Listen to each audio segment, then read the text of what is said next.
A new Tennessee law will strip driving privileges from students who threaten mass violence in schools. The law states that if a juvenile makes a threat to commit mass violence on school property or at a school-related activity, the child's driving privileges will be suspended. If they do not already have a driver's license, they cannot get one for 1 year, and that law does take effect on July 1. Those threats are a growing trend on the radar of law enforcement officers, prosecutors, as well as educators. They all say they're seeing more children make those fake threats against East Tennessee schools. Anchor Raya Katene reports tonight it's not something any of them take lightly. Hey, how are you all? Some things never change. Good, how are you? You never have a bad day as an SRO. Blount County School Resource Officer Lieutenant Joe Seaton loves his job. He has for 20 years, and he always will. It gives us the opportunity to be a positive role model for kids, and I love that. It's great. Have the best job in the world. His passion for what he does has never changed, but the job itself certainly has. We see a lot of the bomb threats. We see a lot of the shoot up the school type threats and things like that. And those are taken extremely serious.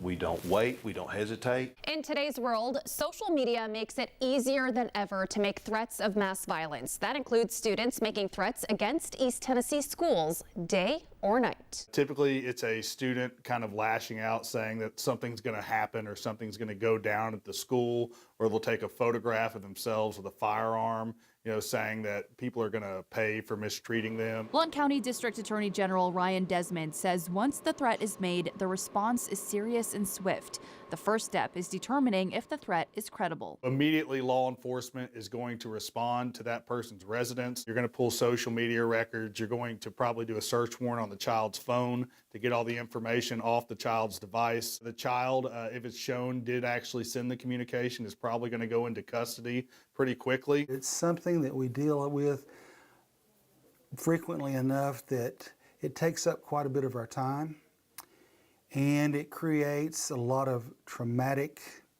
response from our students and our teachers. It's trauma Greg Deal, the Assistant Director of Schools in Anderson County, has seen and felt firsthand. This is what a teacher told him in the aftermath of a false active shooter threat. She said the only thing I was worried about is whether the sweatshirt I had on was going to be thick enough to protect my kids that were huddled behind me from a bullet. Bullets and bombs. These threats disrupt learning for hours and sometimes days. When we see those threats, law enforcement, we can't afford to not take those as seriously as possible. We're very fortunate that we actually have two Tennessee Office of Homeland Security agents who are embedded within our violent crimes unit, and their primary role is they've got office space, they work out of here, and their primary role is to assist in those investigations into school threats. Come on, you're fine, come on. And while Lieutenant Seaton will be the first to tell you he has the best job in the world, he says school safety isn't confined to the walls of a school. We don't overlook it. We're never going to brush it off. We're always going to investigate it to the end. A threat of mass violence is a misdemeanor, and juveniles can be held in custody for up to 30 days. Everyone that Raya spoke to for her story has the same message to any parent. Keep an eye on what your kids are doing online.